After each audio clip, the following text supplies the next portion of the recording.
welcome back to another video. As I mentioned in a previous video, I've been absent from BookTube for a while due to computer problems and general being busy.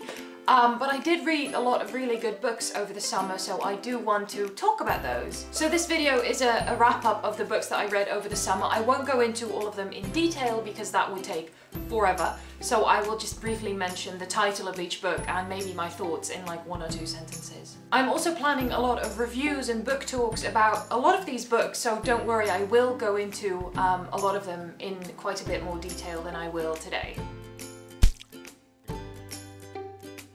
So the last wrap-ups I did were my June wrap-up and my BookTubeathon wrap-up. So this video will be a wrap-up of all the books that I read in July, excluding the BookTubeathon ones, and then August and September. That's a grand total of 16 books, 15 of which I actually finished, and with the BookTubeathon books that brings my total for those 3 months to 22 books, which I think is pretty decent. The first book I read in July is TANGLEWRECK by Jeanette Winterson. I like this book. I rated it 4 out of 5 stars. It reminded me a little bit of His Dark Materials, or rather the main character Silva reminded me a lot of Lyra from the His Dark Materials trilogy. And then when I read Neverwhere by Neil Gaiman, that reminded me of TANGLEWRECK because a lot happens underneath the streets of London in both books. Second in July is A Madness So Discreet by Mindy McGinnis, which was my YA book club's read for July. This book took us all by surprise in a good way with some of the story, but in the end I wasn't like super impressed with it. It was good, but some of the details were just a bit too off and I wasn't quite satisfied with them, so I rated it 3 out of 5 stars. Then the BookTubeathon happened and I read 7 books for that. I will link my BookTubeathon wrap-up so that you can see which books I read and how I felt about them. After the BookTubeathon, I took a bit of a break from reading for the rest of the month, and then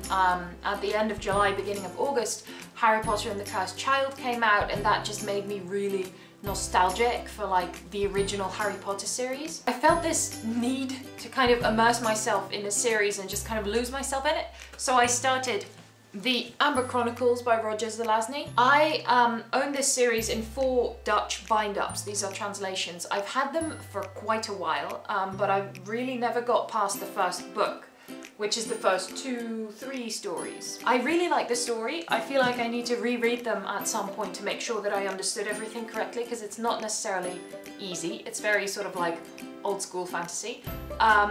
Also, one thing that did annoy me a little bit is that these are translations, they're in Dutch.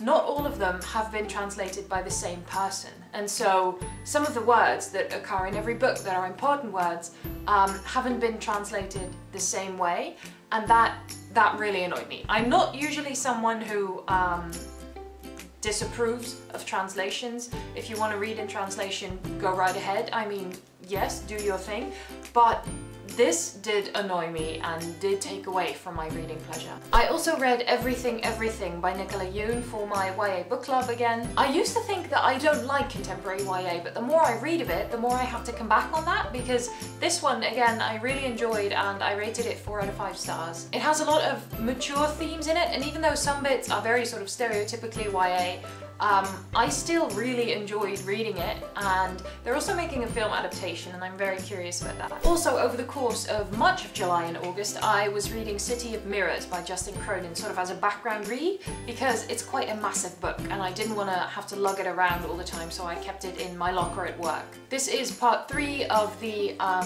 Passage series. I think that's what it's called. The Passage is the title of the first book. I really loved that first one. The second one was a bit, like, it was good, it kept the story going, but it didn't blow my mind, which is often the case with second books in a trilogy or middle books. But this one, the third one, was really, really great again, and I think it's a very good ending to the series. I mean, obviously there are small things that I didn't necessarily love, but overall I think this is a very worthy end to the series. I did quite a bit of reading in September as well, starting with Station 11 by Emily St. John Mandel. This is one of those books that I've been meaning to read since the beginning of time, but never got around to, but I finally finished it. And I really enjoyed it. It's a super quick read and I rated it 4 out of 5 stars. I love post-apocalyptic stories in general, but I find that especially stories that take place like just after the apocalypse, where there are still traces of the old world, such as in Much of the Passage and The Girl with All the Gifts, those kinds of things, I really enjoy those. I know quite a bit about Shakespeare's work because I did study those in university, and I love theatre. And even though this seems like a bit of an odd combo, it really works out in this book, and I definitely recommend this one. I also read Tales of the Peculiar by Ransom, which is sort of an accompaniment to the Peculiar Children's series. Ow. That was my pinky. It's very reminiscent of the Tales of Beedle the Bard by J.K. Rowling in that it's a book that is discussed within the series and then has been written by the author of the original series. I thought it was enjoyable, but I would have liked a bit more of Millard's annotations and a bit more sort of connection to the original series than just the stories. It was nice, but it didn't rock my world, and I feel like it didn't quite live up to its potential, so I rated it 3 out of 5 stars.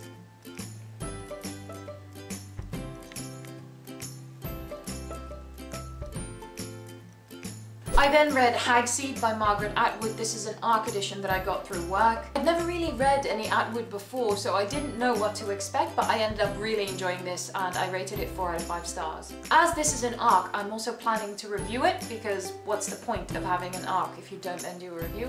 Although the book has already appeared by now. Next up, I read The Storied Life of A.J. FIKRY by Gabrielle Zevin, which is also a book that I've been meaning to get to for a very long time. In retrospect, I'm really glad I didn't, because working in the book industry now really enhanced my enjoyment of some of the parts in this book. It's also one I'm planning to review because I found myself having a lot of thoughts about it, and I rated it 4 out of 5 stars as well. After that, I decided to reread the first 2 parts of the Peculiar Children's series by Ransom and read for the first time the 3rd part. I did this mostly in preparation for the Tim Burton film, which I think has just come out. But it's also because I've had the 3rd book for a very long time and I still hadn't read it. I was sort of saving it for Halloween, but then I decided that I just couldn't wait anymore, and the film coming out was just as good of an excuse. I rated all of them 4 out of 5 stars, and I'm thinking of maybe doing sort of a book talk kind of thing on these books as well, maybe tying in with the film, I don't know, but something. In September, I also attempted The Thinking Woman's Guide to Real Magic by Emily Croy Barker. As it turns out, that book just wasn't for me. It's the first book ever, I think, that I can remember that I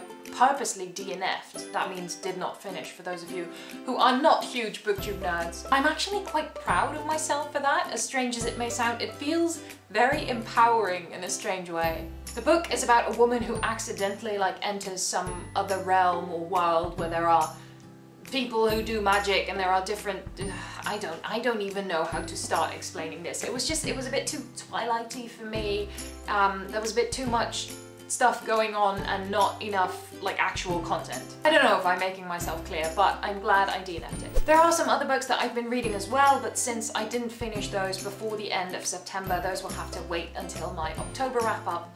Speaking of October, you may have noticed that I started doing a Letters to October project again this year.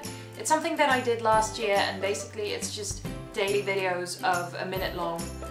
They're kind of like diary entries. It's something that I write throughout the day, my thoughts on something that happened or something that struck me or whatever, combined with images that I just filmed throughout the day. I'll try and also keep the regular booktube content coming this month. It's not like I'm just going to be doing the letters, so if the project is not for you, which is totally fine, you don't have to watch it if you don't want to, then there's still going to be booktube content uploaded as well. So that's all I have for today. Like I said, I will be going into a lot of these books in more detail in separate videos, but I just wanted to do a big wrap-up because I like doing wrap-ups and it felt weird just not mentioning any of the books that I've read over the summer at all. So now you're all caught up and you can look forward to the separate videos. Thank you for watching this video. I hope you enjoyed it, and I will see you again next time. Bye!